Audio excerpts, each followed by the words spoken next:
फरवरी 2022 की शुरुआत में उत्तर प्रदेश में चुनाव होने वाले हैं।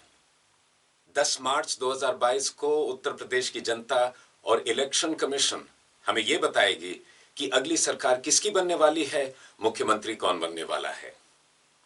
मगर तब तक का इंतजार क्यों करें? ग्रहों का सहारा लेते हैं और समझने की कोशिश करते हैं कि इस महत्वपूर्ण चुनाव में क्या होने वाला है। इस प्रश्न को समझने के लिए मैंने योगी आदित्यनाथ जी की पत्री को आधार बनाया है। योगी जी की पत्री को देखते हैं।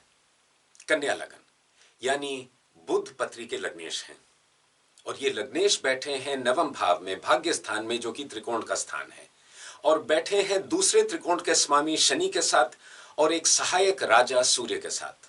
पत्री में तो शक्ति आ ही जाती है।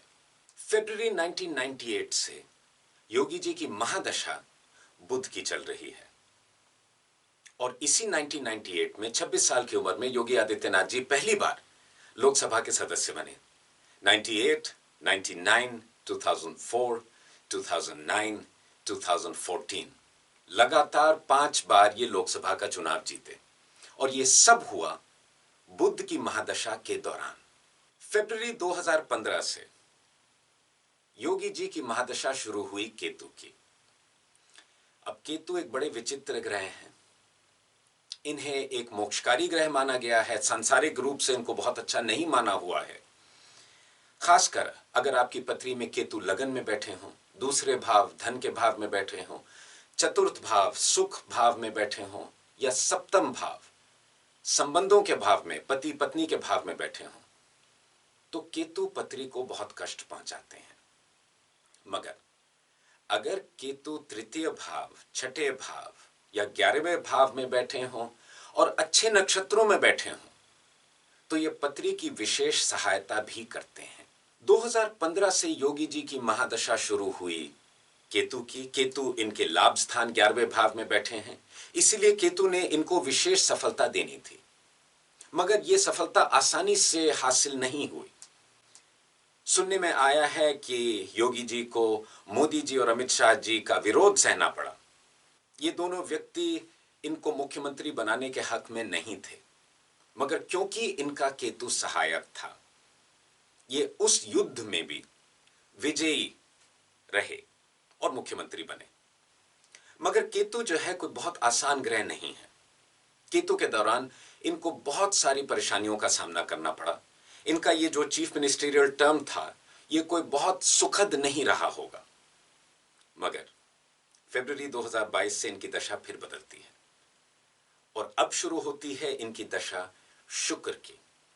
वापस इनकी पत्री की ओर आते हैं। पत्री के 10वें भाव में मंगल और शुक्र दोनों विराजमान हैं।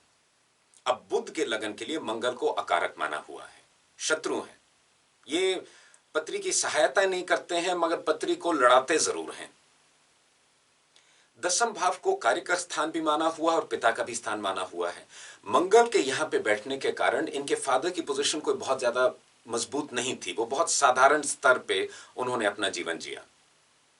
मगर क्योंकि मंगल अकारक होकर 10वें में बैठे हैं, लड़ने के कामों में योगी जी को उन्होंने जरूर लगवाया। इसलिए योगी जी ने अपनी पढ़ाई किसी क्षेत्र में की, फिर धर्म की ओर उनका झुकाव रहा, मगर फिर अंत में आई है राजनीति में। उसी 10वें भाव में बैठे हैं शुक्र, और शुक्र बैठे हैं राहु के नक्षत्र में। जब भी राहु और शुक्र का संबंध आ जाता है किसी पत्री में, तो पत्री में विशेष शक्ति आ जाती है। राहु एक सहायक ग्रह है। सांसारिक रूप से अगर देखा जाए, जब तक आपके राहु पावरफुल नहीं है, आप जीवन में कुछ नहीं कर पाएंगे। राहु किसी भी ग्रह के साथ बैठ जाते हैं तो उस ग्रह को शक्ति देते हैं, एक्सेप्ट सूर्य और चंद्र। अगर राहु सूर्य और चंद्र के साथ बैठ जाएं तो पत्री को काफी हद तक वो परेशान करते हैं। अब यहां पे देखा जाए तो नक्षत्रों में शुक्र और राहु का संबंध बन रहा है, यानी शुक्र को राहु का सपोर्ट मिल रहा है, सहयोग मिल रहा है। और राहु एक ऐसे ग्रह हैं जो सांसारिक रूप से आदमी को बिल्कुल आसमान तक पहुंचा देते हैं। शुक्र की इनकी महादशा शुरू हुई है फरवरी 2022 में। इसी दौरान चुनाव भी होने वाले हैं। इसी दौरान इस चुनाव के परिणाम भी आने वाले हैं। शुक्र एक ऐसा ग्रह है जो इनको सफलता देगा, मगर एक आसान जीवन भी देगा। जिस प्रकार के संघर्षों का सामना इनको करना पड़ा है केतु में, वो संघर्ष इनके जीवन से हट जाएंगे।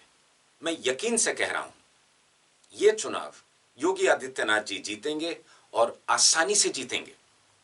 मुख्यमंत्री ये बनेंगे दूसरी बार, और ये वाला टर्म जो उनका रहेगा, ये आसान रहेगा, ये सुखद रहेगा। इनको कोई विशेष ऑपोजिशन का सामना नहीं करना पड़ेगा। एक और चीज देखें, 10 मार्च 2022 को योगी जी की पत्री में सूक्ष्म दशा है सूर्य की। सूर्य है राजा। सूर्य पॉलिटिक्स में, राजनीति में, पब्लिक फेम में आदमी को बहुत आगे बढ़ाता है, क्योंकि सूक्ष्म दशा उनकी इस दिन पे है। इस दिन इनका राज्य अभिषेक होगा।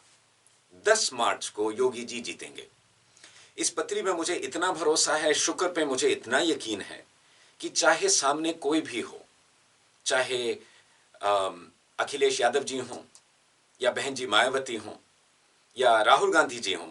वैसे राहुल गांधी जी ने तो एक तरीके से राजनीति से सन्यासी ले लिया है, ऐसा लग रहा है। कोई भी हो, योगी जी को वो हरा नहीं पाएंगे। योगी जी निश्चित तौर पे दूसरी बार मुख्यमंत्री बनेंगे उत्तर प्रदेश के। ये टर्म, जैसे मैंने कहा, उनके लिए बहुत आसान रहेगा। उनके सपोर्ट में, उनके फेवर में सारी चीजें होंगी। और मैं एक बात और बताना चाहता हूं, मैंने ये बात पहले भी कही है, 2024 में जो लोकसभा का चुनाव होगा, उसमें विजयी होंगे श्री नरेंद्र मोदी जी। वो एक बार फिर इस देश के प्रधानमंत्री बनेंगे। ये बात मैंने पहले भी कई बार कही हुई है। मगर 2029 का जो लोकसभा चुनाव होगा, उसमें विशेष संभावना है कि हमारे देश के अगले प्रधानमंत्री बने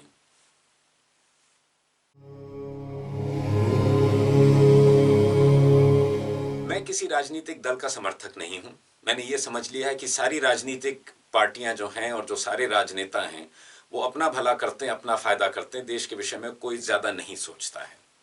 इसलिए ये मत सोचिए कि मैं ये कह रहा हूं क्योंकि मैं योगी आदित्यनाथ जी का समर्थक हूं। मैं ना तो उनको जानता हूं, ना मेरा उनसे कोई संबंध है, ना ही मैं उनका समर्थक हूं, ना ही मैं उनके ऑपोजिशन में खड़ा हूं।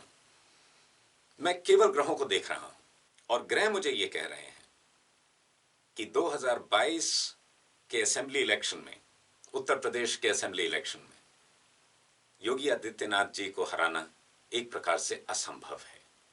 इनका 20 साल का एक पीरियड आया हुआ है जो कि इनके लिए इतना फेवरेबल है। मुख्यमंत्री तो बनेंगे ही, क्या पता उससे भी आगे चले जाएं आने वाले समय में।